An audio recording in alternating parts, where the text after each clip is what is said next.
Sensation, le MAG. Bonjour à tous, bienvenue sur Sensation en partenariat avec TV78. Je reçois aujourd'hui Lionel Massetta, directeur du théâtre de Saint-Quentin en Yvelines scène nationale. On va parler ensemble de la programmation du mois de novembre. Bonjour. Et bonjour. Alors on va débuter tout de suite avec le spectacle Dédale de Marion Pélissier. Ça se passe les 9 et 10 novembre prochains. De quoi va parler cette pièce ? Alors déjà, dire que Marion Pélissier est une jeune artiste qui est autrice, qui est metteuse en scène, qui est également actrice, et qui est en résidence, c'est-à-dire que l'on soutient depuis 3 saisons. Cette pièce, c'est l'histoire d'un cauchemar. On va se retrouver dans la tête d'un jeune homme et l'intérieur de sa tête, son imagination ressemble assez fort au labyrinthe dans lequel était enfermé le Minotaure. D'où le nom Dédale, qui est le nom de l'architecte du roi Minos qui avait construit ce piège assez diabolique. Marion Pélissier a une particularité, c'est que elle introduit le cinéma à l'intérieur du théâtre, c'est-à-dire qu'on est toujours entre deux images, celle du théâtre en train de se faire sous nos yeux et celle du cinéma, soit filmée en direct, soit de l'image projetée et déjà enregistrée. C'est une metteuse en scène qui mêle à la fois le théâtre, le thriller et le fantastique. Et c'est cette particularité finalement qui vous a plu et qui vous a donné envie de programmer ce spectacle ? Oui, parce qu'elle a une écriture tellement particulière, tellement nouvelle qu'on avait envie vraiment de la soutenir en son début de carrière. Et le 15 novembre, dans le cadre des labos du théâtre de Saint-Quentin en Yvelines, vous conviez les spectateurs à un débat autour de cette affirmation « Égalité homme-femme, la route est longue ». Comment s'organise cette soirée ?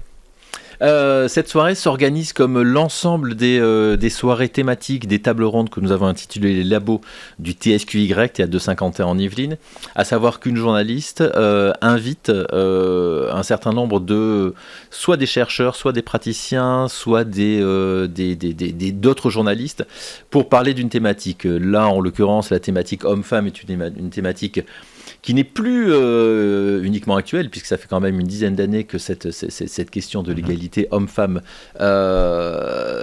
est en cours, est en train de progresser.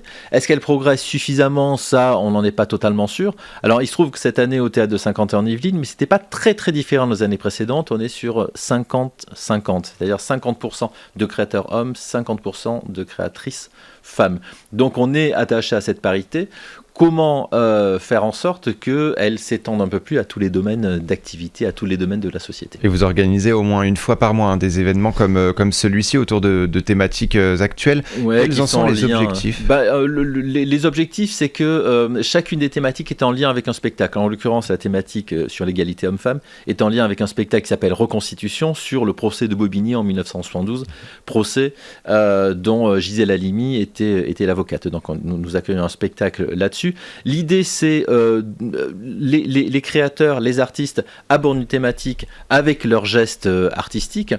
C'est aussi de donner un autre regard, de compléter le geste artistique par un regard qui est peut-être différemment documenté, mais en tout cas, les artistes n'ont pas à être des pédagogues. Comment peut-on, à côté d'un spectacle, demander à des chercheurs de faire peut-être un peu de pédagogie et de faire un état des lieux des thématiques dont il est question dans les spectacles. Et vous l'avez évoqué, les 16 et 17 novembre, c'est une reconstitution que vous proposez au théâtre de Saint-Quentin en Yvelines, la reconstitution du procès de Bobigny. Les spectateurs pourront déambuler dans le théâtre pour découvrir le récit des juristes, des sociologues, des journalistes ou encore des témoins qui ont été présents lors de ce procès.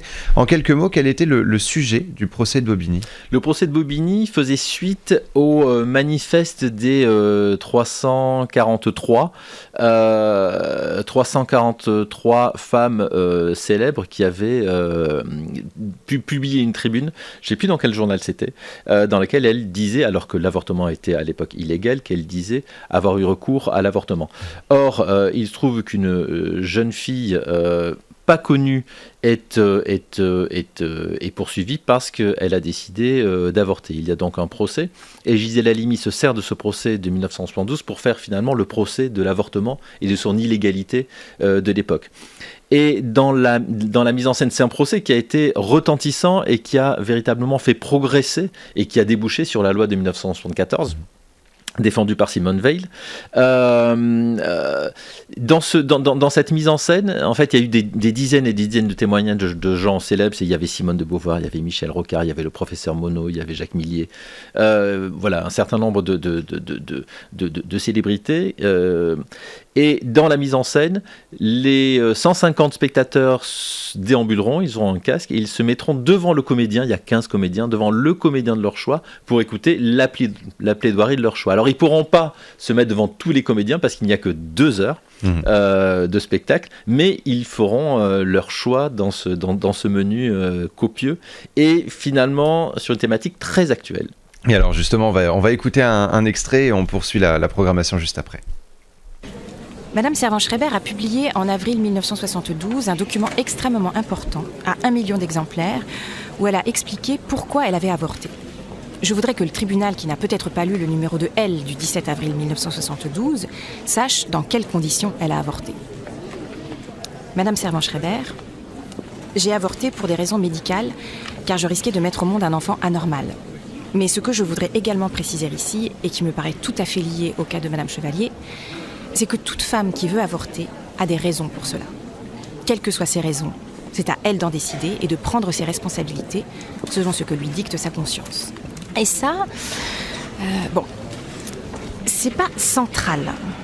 Alors du 17 au 19 novembre, un peu de légèreté avec la compagnie 32 novembre qui nous présente leur spectacle à vue. Que pourront découvrir les spectateurs ? Ils pourront découvrir comment on peut créer des dispositifs magiques. En fait, c'est du théâtre magique où tout est montré. C'est-à-dire que la compagnie montre comment elle procède et comment elle crée des effets magiques.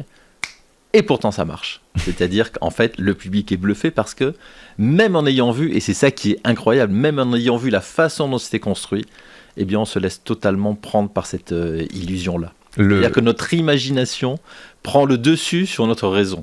Systématiquement. Et le 20 novembre, c'est Brad Meldo Trio qui seront sur scène du Grand Théâtre pour nous faire vivre une soirée rythmée par le jazz.